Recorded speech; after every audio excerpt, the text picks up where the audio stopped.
अच्छा बच्चों, अब आ जाओ अरिथमेटिक प्रोग्रेशन में। अरिथमेटिक प्रोग्रेशन में क्या है, जो ये एपी जो है ना, ये आपने ऑलरेडी पढ़ रखा होगा 10th क्लास में। ठीक है, सेम है, बस जो 10th क्लास वाला एपी है ना, उसी का थोड़ा सा एक्सटेंडेड फॉर्म है।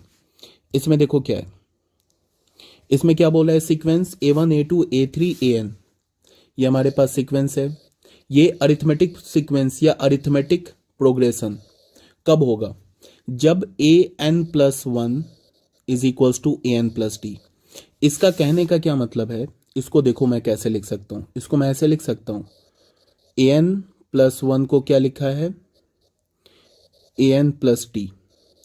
इसको मैं ऐसे लिख सकता हूं, AN+1 minus AN is equals to D। इसका मतलब क्या है, इसका मतलब यह है कि n+1th टर्म, ठीक है, उसमें से n+1th टर्म से पहले वाला टर्म क्या होगा, nth टर्म। n+1th टर्म में से nth टर्म को सब्ट्रैक्ट करोगे ना, तो कॉमन डिफरेंस आ जाना चाहिए। कहने का यह मतलब है कि तुम इसको ऐसे भी देखो, इसको तुम ऐसे भी लिख सकते हो कि, चलो मैं यहां पे लिख रहा हूं, यहां पे लिख रहा हूं कि nth टर्म में से अगर तुम n-1th टर्म को सब्ट्रैक्ट करो तो ये कॉमन डिफरेंस एक कांस्टेंट टर्म के इक्वल आ जाना चाहिए। जैसे n का वैल्यू अगर तुमने 5 ले लिया, तो 5th term minus 4th term एक कांस्टेंट आना चाहिए। n का वैल्यू अगर तुमने 6 ले लिया, यहां पे अगर तुमने n का वैल्यू 6 ले लिया, तो 6th term minus 5th term d के इक्वल आना चाहिए। अगर तुमने n का वैल्यू 10 ले लिया, तो 10th term minus 9th term d के इक्वल आना चाहिए, कॉमन डिफरेंस के इक्वल आना चाहिए। एनी टर्म, कोई भी टर्म ले लो एक्सेप्ट फर्स्ट टर्म। क्यों, बिकॉज फर्स्ट टर्म से पहले वाला टर्म 0th टर्म तो एग्जिस्ट नहीं करता है। तो कोई भी टर्म ले लो, मान लो सेकेंड टर्म ले लिया, second term minus first term constant होना चाहिए, third term minus second term constant होना चाहिए। तो इसी बात को लिखने का ऐसे भी लिख सकते हो, या फिर तुम ऐसे भी लिख सकते हो, n+1th टर्म किसके इक्वल होना चाहिए, AN+D। या फिर तुम इसको ऐसे भी बोल सकते हो कि किसी भी टर्म में सेकेंड टर्म से तुम थर्ड टर्म पे कैसे जाओगे, एक कांस्टेंट ऐड करके। थर्ड टर्म से फोर्थ टर्म पे कैसे जाओगे, एक कांस्टेंट ऐड करके। फोर्थ टर्म से फिफ्थ टर्म पे कैसे जाओगे, कांस्टेंट ऐड करके। ठीक है, अब हमारे पास let us consider an AP.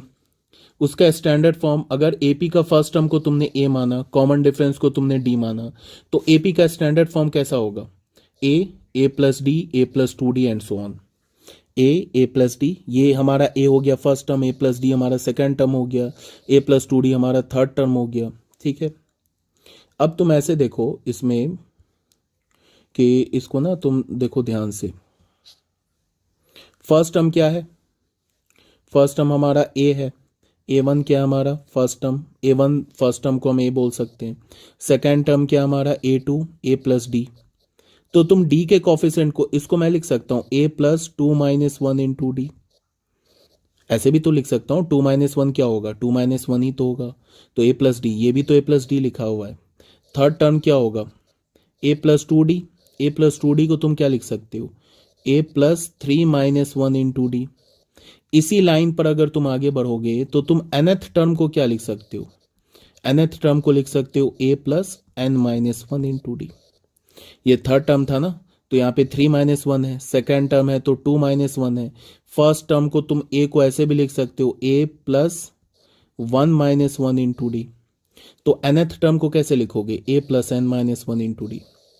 ये हमारा स्टैंडर्ड रिजल्ट है, मतलब nth term of an AP क्या हो जाएगा, A+n - 1 इंटू D। ठीक है, यहां तक तो कोई प्रॉब्लम नहीं है। Then the nth term AP का क्या हो जाएगा, nth टर्म AP का हो गया A+n - 1 इंटू D। ठीक है, we can verify the following simple properties of AP। कुछ AP का सिंपल प्रॉपर्टी वेरीफाई कर सकते हैं क्या, if a constant is added to each term of an AP। अगर AP के हर एक टर्म में कांस्टेंट ऐड करोगे तो वो भी AP में होगा। लाइक ऐसे देख लो, 2 4 6 8 ये AP में है। ठीक है, 2 ऐड कर दो सब में, या 3 ऐड कर दो, 3 ऐड किया तो हो जाएगा 5 + 4 + 3 7, सॉरी, अगर हमने 5 3 ऐड किया तो 4 + 3 7 हो जाएगा, फिर ऐड किया 3 तो 6 + 3 9, 8 + 3 11, तो ये भी AP में होगा। देख लो, ये भी AP में, देख लो ना, दो दो का इसका कॉमन डिफरेंस क्या है, इधर भी D 2 है हमारा, यहाँ भी इस AP का भी D क्या हमारा 2 है। तो पहला प्रॉपर्टी क्या बोल रहा है, पहला प्रॉपर्टी बोल रहा है तुम्हें कि if a constant is added to each term of an AP the resulting sequence is also an AP. अगर किसी एपी के हर एक टर्म में कांस्टेंट ऐड कर दोगे तो जो रिजल्टिंग सीक्वेंस होगा वो भी एपी में ही होगा। सेकंड में क्या बोल रहा है, if a constant is subtracted from each term of an AP the resulting sequence is also an AP. अगर तुम एक कांस्टेंट सब्ट्रैक्ट कर दोगे ना एपी में, देखो ऐड करना और सब्ट्रैक्ट करना एक ही चीज है, एडिशन और सब्ट्रैक्शन कोई अलग अलग चीज नहीं है, एक ही बात है। अगर कोई प्रॉपर्टी एडिशन के लिए वैलिड है तो वो ऑटोमेटिकली सब्ट्रैक्शन के लिए भी वैलिड हो जाएगा। मैं बोलूं कि हमने 2 में 3 ऐड किया तो ये तो एडिशन हो गया, फिर मैं बोलूं कि 2 में -3 ऐड किया तो ये तो 2 - 3 हो गया ना, ये तो सब्ट्रैक्ट हो गया ना। तो एडिशन और सब्ट्रैक्शन एक ही चीज है। तो अगर कोई भी प्रॉपर्टी एडिशन के लिए वैलिड है तो वो खुद से सब्ट्रैक्शन के लिए भी वैलिड हो जाएगा। और एक बात याद रखो कि अगर तुम किसी भी एपी के हर एक टर्म में कांस्टेंट ऐड करोगे तो जो रिजल्टिंग सीक्वेंस होगा उसका कॉमन डिफरेंस चेंज नहीं होगा। समझ में आ रही है बात? या तुम अगर किसी भी एपी के हर एक टर्म में कांस्टेंट टर्म सब्ट्रैक्ट करोगे तो जो रिजल्टिंग सीक्वेंस होगा उसका कॉमन डिफरेंस चेंज नहीं होगा, इसको याद रखना है। थर्ड प्रॉपर्टी में क्या बोल रहा है, if each term of N AP is multiplied by a constant the resulting sequence is also an AP. अगर तुम किसी एपी के हर एक टर्म को किसी कांस्टेंट से मल्टीप्लाई कर दोगे तो भी रिजल्टिंग सीक्वेंस एपी में ही होगा, बट कॉमन डिफरेंस चेंज हो जाएगा। एडिशन और सब्ट्रैक्शन के केस में कॉमन डिफरेंस चेंज नहीं होता है। और if each term of N AP is divided by a non zero constant then the resulting sequence is also in AP. Multiplication और डिवीजन एक ही चीज है, ठीक है। अगर कोई प्रॉपर्टी मल्टीप्लीकेशन के लिए वैलिड है तो फिर वो डिवीजन के लिए भी वैलिड हो जाएगा। कहने का ये मतलब है कि अगर तुम किसी एपी के हर एक टर्म को किसी के कांस्टेंट से मल्टीप्लाई करते हो तो जो रिजल्टिंग सीक्वेंस होगा वो एपी में ही होगा। और अगर तुम किसी भी एपी के हर एक टर्म को के से डिवाइड करते हो, बट कंडीशन डिवाइड में क्या होना चाहिए, के 0 के इक्वल नहीं होना चाहिए, तो भी रिजल्टिंग सीक्वेंस एपी में ही होगा, ठीक है। अब क्या बोल रहा है, कुछ हम लोग नोटेशन यूज करेंगे। फर्स्ट टर्म ए को हमने क्या बोलते हैं, स्मॉल ए को हमेशा फर्स्ट टर्म एपी का बोलते हैं। स्मॉल एल को क्या बोलते हैं, लास्ट टर्म बोलते हैं। कभी कभी क्या जनरल एल को हम लोग किससे, लास्ट टर्म को किससे रिप्रेजेंट करते हैं, nth टर्म से। ये भी याद रखना, लास्ट टर्म को हम लोग nth टर्म से रिप्रेजेंट करते हैं, ठीक है। डी क्या होता है हमारा, कॉमन डिफरेंस होता है। एन किसे रिप्रेजेंट करता है, नंबर ऑफ टर्म्स को। एस ऑफ एन क्या बोलते हैं, sum to N terms of N AP. AP के एन टर्म्स के सम को हम लोग किससे रिप्रेजेंट करते हैं, एस एन से। एन क्या होता है हमारा, नंबर ऑफ टर्म्स। स्मॉल ए क्या होता है हमारा, फर्स्ट टर्म। एल क्या होता है, लास्ट टर्म या nth टर्म को भी हम एल से रिप्रेजेंट करते हैं। डी क्या होता है हमारा, कॉमन डिफरेंस, ठीक है। जैसे अब यहां देखो एपी में क्या है, ए प्लस डी, ए प्लस 2d। ये हमारा क्या हो गया, फर्स्ट टर्म हो गया। ये हमारा क्या हो गया, सेकंड टर्म हो गया। ये हमारा क्या हो गया, थर्ड टर्म हो गया। सेम पैटर्न पे चलोगे तो ये क्या हो जाएगा हमारा, nth टर्म हो जाएगा। क्या हो जाएगा, ये nth टर्म। और इसी nth टर्म को मैंने बोला ना एल से भी रिप्रेजेंट करते हैं, तो एल लिखो या ए एन लिखो, इसको लिखो a plus N minus 1 into D, बात बराबर है, ठीक है। ये क्या हमारा सेम है, कोई प्रॉब्लम नहीं है। ये सब तो पहले से पता होगा 10th क्लास से, ये भी फॉर्मूला आता होगा, सम ऑफ एन टर्म्स। ये भी 10th क्लास का फॉर्मूला है। सम ऑफ एन टर्म्स क्या होता है, n/2 2a plus n minus 1 into D. ये हमारा फॉर्मूला होता है सम ऑफ एन टर्म्स का। उसको हम लोग ऐसे भी लिखते हैं। ये कहाँ से आ गया, इसको देख लो तुम। एस एन हमारा क्या है, n/2 a plus n minus 1 into D. A नहीं, 2a plus n minus 1 into D. इसको मैं ऐसे लिख सकता हूँ n/2, 2a को मैं क्या लिख सकता हूँ, a plus a plus n minus 1 into D, ऐसे लिख सकता हूँ। तो ये a प्लस ए मिलके यहाँ पे 2a हो जाएगा। अब ये क्या हो गया, n/2, ये तो a हो गया और यहां से यहां तक क्या हो गया, ये l हो गया। या l बोल लो या इसे nth टर्म बोल लो, ऐसे भी लिख लो या ऐसे लिख लो, n/2 a प्लस l। ये हो गया हमारा एस ऑफ एन, ऐसे हो जाएगा, ठीक है। ये हो गया मैं ना तुम लोग को पहले एग्जाम्पल डिस्कस कर देता हूँ, एक्सरसाइज के लिए ना मैं सेपरेट वीडियो बना दूंगा। अभी मैं पूरा थ्योरी डिस्कस कर रहा हूँ और एग्जाम्पल जो है वो डिस्कस कर दूंगा। एक्सरसाइज के लिए मैं सेपरेट थ्योरी ये वीडियो बना दूंगा, ठीक है। अब आ जाओ एग्जाम्पल नंबर 4 में। एग्जाम्पल नंबर 4 में क्या बोल रहा है, ये एग्जाम्पल 4 में आ जाओ। इसमें क्या बोल रहा है, इन एन एपी, किसी एपी में mth टर्म n के इक्वल है और nth टर्म m के इक्वल है। तो बोला फाइंड द pth टर्म निकालो। ये क्वेश्चन ऑलरेडी मैंने करा रखा है, आई होप सबको आता होगा, तो इसमें टाइम वेस्ट करने की जरूरत नहीं, कई बार मैंने करा रखा है। एग्जाम्पल नंबर 5 देख लो। If the sum of n terms of N AP is this, ये क्या दे रखा है, एपी के n टर्म्स का सम दे रखा है, ठीक है। Where capital P and capital Q are constant, find the common difference. चलो इसको करा देता हूं। n टर्म्स का सम क्या गिवन है, n टर्म्स का ये गिवन है सम, तो उसके लिए एक फॉर्मूला तुम्हें पता होना चाहिए। एस एन की जगह S1 क्या होता है, पहले टर्म का सम क्या होता है, A1 बोलने का मतलब फर्स्ट टर्म। अगर मैं तुम्हें एक एपी दे दूं 2 4 6 8 ऐसे एपी दे दूं और मैं बोलूं एक टर्म को ऐड करो, S1 निकालो, तो एक टर्म को ऐड करने का मतलब S1 2 के इक्वल होगा, यही 2 तो हमारा A1 है।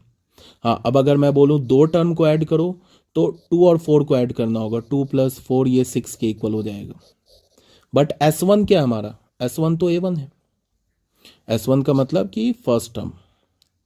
अब यहां पे क्वेश्चन में आ जाओ, क्या बोल रहा है, Sn किसके इक्वल है, Sn इक्वल है n into capital P plus 1/2 n into n-1 into capital Q।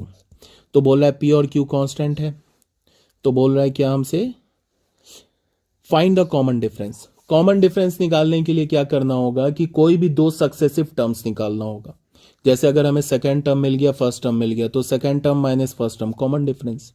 अगर हमें थर्ड टर्म मिल गया और हमें सेकेंड टर्म मिल गया, तो third term minus second term common difference. तो सबसे पहले हम लोग क्या करेंगे, S1 निकालेंगे। S1 निकालेंगे तो ये तो फर्स्ट टर्म हो जाएगा, तो S1 कैसे निकालेंगे, n की जगह 1 पुट कर देंगे, यहाँ n की जगह 1 पुट कर दो, तो ये हो गया P, ये हो गया 1/2, यहाँ पे 1 इंटू ये क्या होगा 1 - 1 इंटू Q, तो 1 - 1 0, तो ये पूरा क्या हो जाएगा हमारा 0। तो S1 क्या मिल गया हमें, P मिल गया, फर्स्ट टर्म क्या मिल गया हमें, P। अब S2 क्या होगा, S2 n की जगह 2 पुट कर दो, यहाँ पे 2 पुट करो, तो क्या होगा 2P प्लस 1/2 इंटू 2, और यहाँ क्या होगा 2 - 1 इंटू Q, तो ये क्या हो जाएगा 2P, ये 2 कैंसिल, और ये 2 - 1 1 हो गया, तो 2P प्लस Q हो गया, ये हमारा S2 हो गया। अब एक फॉर्मूला और याद होना चाहिए तुम्हें, जो फॉर्मूला होता है हमारा, यहां पे मैं लिख रहा हूं, Sn माइनस Sn-1, ये किसके इक्वल होता है, An के इक्वल होता है। ये भी काफी इंपॉर्टेंट रिजल्ट है। इसका क्या मतलब है कि तुम इसको ऐसे देखो, यहां पे फॉर्मूला लिख रहा हूं, Sn माइनस Sn-1, ये किसके इक्वल होता है, An के इक्वल होता है। ये बहुत इंपॉर्टेंट रिजल्ट है, एक ये, और दूसरा क्या है, S1 किसके इक्वल होता है, A1 के इक्वल होता है। ये दो याद रखना है तुम्हें, एक ये और एक ये। देखो ये फॉर्मूला का क्या मतलब है, मान लो कि एपी में ना ऐसे देखो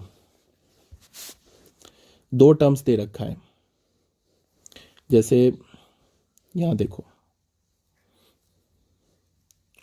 एपी हमारा दे रखा है 2 4 6 8 10 12 14, ये एपी है, ठीक है। मैं फॉर्मूला क्या बता रहा हूं, Sn minus Sn-1 is equals to An, ठीक है। अगर मैं एपी के चार टर्म को ऐड करूं, ठीक है, मतलब कि 2 + 4 + 6 + 8 कर दूं, क्या हो जाएगा 6 + 8 4 10 + 10 क्या हो गया 20। चार टर्म को ऐड कर दूं, ये क्या हमारा S4 है, उसमें से मैं ना तीन टर्म को सब्ट्रैक्ट कर दूं, मतलब S3 क्या है 6 + 4 + 2 12, इसको सब्ट्रैक्ट कर दूं, मतलब S4 - S3 कर दूं, तो क्या हो जाएगा हमारा 20 - 12 क्या होगा 8।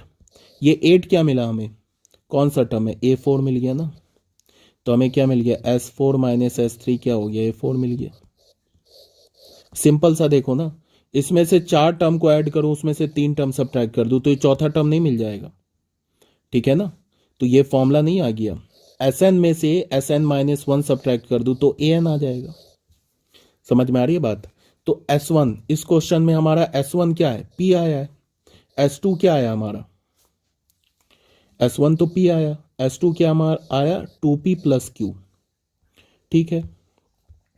तो इस फॉर्मूला को यूज करके S2 माइनस S1 क्या हो जाएगा, A2 हो जाएगा।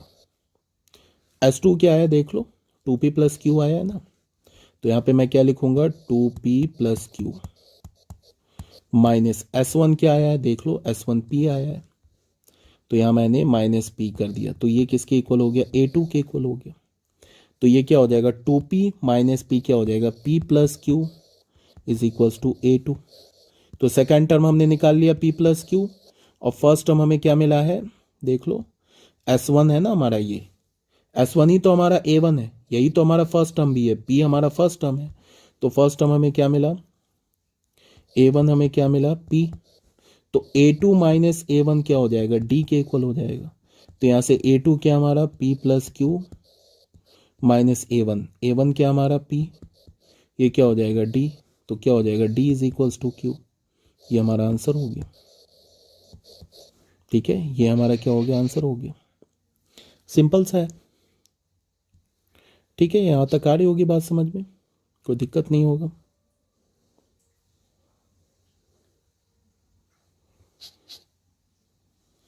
ठीक है,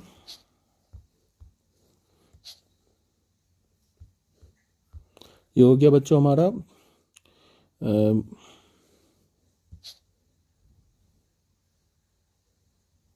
ये एग्जाम्पल 5 हो गया। एग्जाम्पल नंबर 6 भी देख लो, ये भी थोड़ा इंपॉर्टेंट है, इसको भी देख लो। एग्जाम्पल नंबर 6 में क्या है, the sum of n terms of two arithmetic progression are in the ratio this, find the ratio of their 12th term. क्या बोल रहा है इसमें कि एपी के the sum of n terms of two arithmetic progression, दो arithmetic progression के n terms का रेशियो ये गिवन है। क्वेश्चन को सुनो, क्वेश्चन को हमेशा ना 2 बार पढ़ते हैं। क्वेश्चन में क्या बोल रहा है कि हमारे पास एक अरिथमेटिक प्रोग्रेशन नहीं है, 2 अरिथमेटिक प्रोग्रेशन है। 2 अरिथमेटिक प्रोग्रेशन के n टर्म्स का रेशियो गिवन है ये। तो बोला है find the ratio of their 12th term, 12th term का रेशियो निकालो, ये बोल रहा है तुमसे। तो ठीक है, 2 AP है तो 2 फर्स्ट टर्म होगा, 2 कॉमन डिफरेंस होगा। तो पहले AP के फर्स्ट टर्म को हमने A1 बोल दिया और कॉमन डिफरेंस को D1 बोल दिया। दूसरे AP के फर्स्ट टर्म को हमने A2 बोल दिया और कॉमन डिफरेंस को D2 बोल दिया, ठीक है। तो यहां पे ये चीज गिवन है, पहले AP के n टर्म्स का सम अपॉन दूसरे AP के n टर्म्स का सम किसके इक्वल है, 3n upon 8 upon 7n plus 15, ये गिवन है, ठीक है। तो इसका मतलब क्या है, इसको तुम ऐसे नहीं लिख सकते हो, इसको मैं लिख रहा हूं, पहले AP के n टर्म्स का सम क्या होगा, n/2 क्या होगा 2A1 plus n minus 1 into D1 upon n/2 2A2 plus n minus 1 into D2, ये किसके इक्वल है, 3n प्लस 8 अपॉन, ये गिवन है, ये तो गिवन है ना हमारा। अब देखो ये n/2 कैंसिल, और यहां हमें क्या मिल जाएगा, 2A1 plus n minus 1 D1 upon 2A2 plus n minus 1 D2, ये क्या हो जाएगा, 3n plus 8 upon 7n plus 15, ठीक है।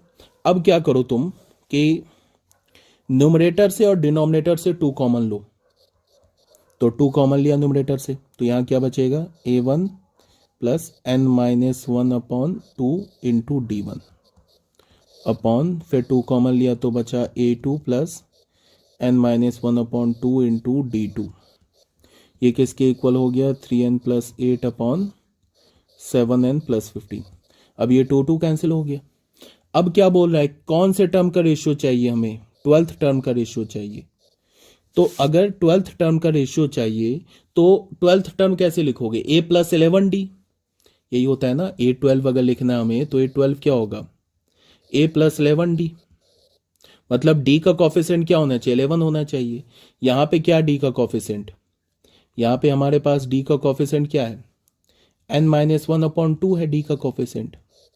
ये किसके इक्वल होना चाहिए, 11 के इक्वल होना चाहिए। तो यहाँ पे हम क्या लिखेंगे, अकॉर्डिंग टू क्वेश्चन क्या होना चाहिए, n-1/2 11 के इक्वल होना चाहिए। ठीक है, तो यहाँ से हमें क्या पता चला, n-1 किसके, 22। तो यहाँ से हमें n का वैल्यू 23 होना चाहिए। ठीक है, अब देखो क्या है, अब ये जो हमारे पास गिवन है ना, ये जो गिवन है इसमें तुम n का वैल्यू 23 पुट कर दो। क्या गिवन है, A1 plus n-1/2 D1 upon A2 plus n-1/2 D2, ये किसके इक्वल है, 3n plus 8 upon 7n plus 15। इसमें पुट करो n is equals to 23 put करो। तो बस जैसे ही 23 पुट करोगे आंसर आ जाएगा। A1 प्लस, यहाँ पे अगर n की जगह तुमने 23 पुट किया, चलो कर देता हूँ, 23 माइनस 1/2 D1, यहाँ क्या हो जाएगा A2 प्लस, यहाँ क्या हो जाएगा 23 minus 1/2 D2। Left hand side में अगर हमने n is equals to 23 put किया तो राइट हैंड साइड में भी पुट करेंगे, तो 3 into 23 plus 8 upon 7 into 23 plus 15। ये क्या हो जाएगा, 23 माइनस 1 22 डिवाइडेड बाई 2 क्या हो जाएगा 11। तो क्या हो जाएगा A1 प्लस 11 D1 और ये हो गया A2 प्लस 11 D2। इसको कैलकुलेट कर लो, यहाँ होगा आंसर क्या है 7:16। इसको करोगे ना कैलकुलेट तो ये आ जाएगा 7/16। तो बस हो गया, यही हमारा, यही तो पूछ रहा था ना तुमसे, यही पूछ रहा था ना, find the ratio of their 12th term, यही पूछ रहा था ना। तो यही तो 12th टर्म है, ये क्या हमारा पहले AP का 12th टर्म, ये क्या हमारे दूसरे AP का 12th टर्म। ठीक है, तो उसका रेशियो क्या आ गया 7/16। तो ये हमारा आंसर हो गया, ये हमारा क्या हो गया, आंसर हो गया। ठीक है, यहाँ तक तो कोई प्रॉब्लम नहीं होना चाहिए। अब आ जाओ बच्चों क्वेश्चन नंबर, एग्जाम्पल नंबर 7 में। एग्जाम्पल नंबर 7 में क्या बोल रहा है इसको देखो। The income of a person is rupees 100,000 10,000 lakh 3 lakhs इन फर्स्ट ईयर, पहले साल में 3 लाख इनकम हुआ।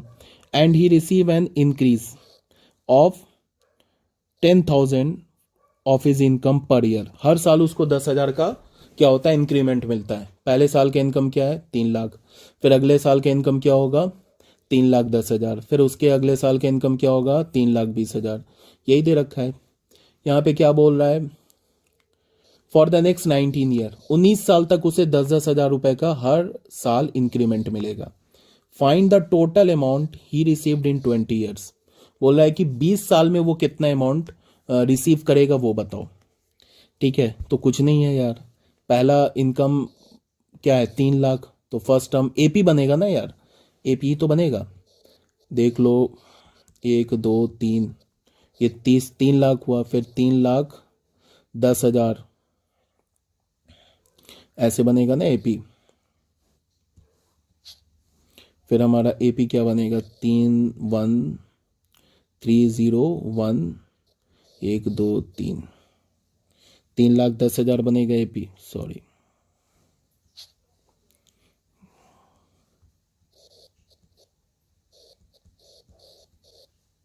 ऐसे बनेगा, फिर क्या बनेगा 3,20,000।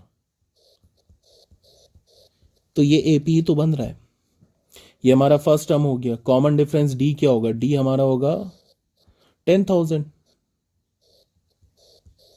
ये हमारा D हो गया।